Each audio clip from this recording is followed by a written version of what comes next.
Sprint launches the first 4G phone, as expected. There is more to talk about between Google and China and how to use Google Maps to find the cheapest hotel when you're traveling. It's Wednesday, March 24th. I'm Natalie Del Conte, and it's time to get loaded.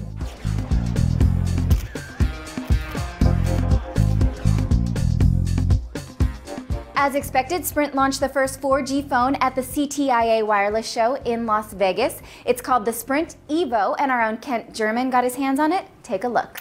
On the outside, it looks a lot like an HTC device. You'll notice some elements from other phones like the HTC Droid Ares. You'll see it from the HTC HD2. But it is a little bigger. It does have a 4.3-inch display, very bright and vibrant. It's nice. So that does make it larger than the iPhone's display, larger than the Sony Ericsson Xperia X10. So, of course, I always think that a larger touchscreen is better. Of course, that does mean the phone is bigger, but the phone still is pretty slim. Has a very nice feeling in the hand. One thing that's great about the design, it does have this kickstand. With this, you can just balance it right on a table, any surface. That is a great option. You don't have to buy a case for that. Other elements on the outside, you'll have a few controls down the bottom. They seem to be pretty responsive and accurate. Besides that 8.3 megapixel shooter on the back, there is a VGA camera on the front that's going to be used for any video calling that you want to do. Samsung has a new Android phone out. It's called the Galaxy S. It has an AM OLED screen that is said to be 20% brighter when in the sun. It will also be able to access full-length movies from Paramount Pictures, as well as ebooks from Skiff, an ebook publishing program. Laptops are also making news at CTIA. T-Mobile has announced its first 3G netbook will be the Dell Inspiron Mini. It will link up to T-Mobile's HSPA 7.2 network and cost $200 with a 2-year contract at between $30 and $60 per month.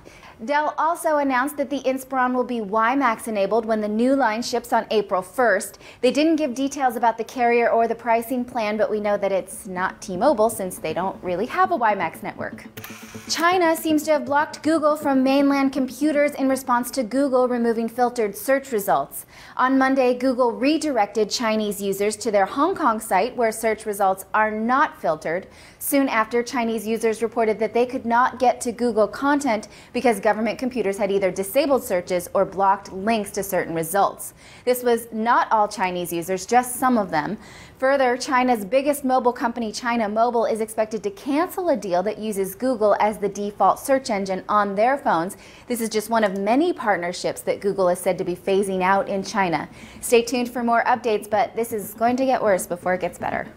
Yahoo announced a new search feature for iPhone and iPod Touch. It lets you draw a circle around a parameter on a map and then find businesses within that circle. It's called Yahoo Sketch-a-Search, and it helps if you're trying to find something nearby but don't know a city well enough to enter specifics like streets or neighborhoods.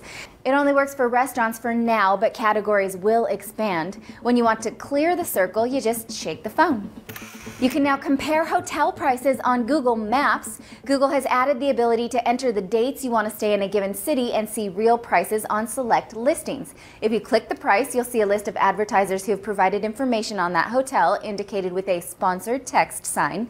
You can even click all the way through to actually reserving the room. If these prices are reliable, I'll find this quite useful because most of the travel sites make it easy to compare hotels by price, but harder to compare them geographically. This is a small rollout for now, so be on the lookout for it in your travels. Those are all your headlines for today. I will see you tomorrow with more. Thank you for watching. I'm Natalie Del Conte with CNET TV, and you've just been loaded.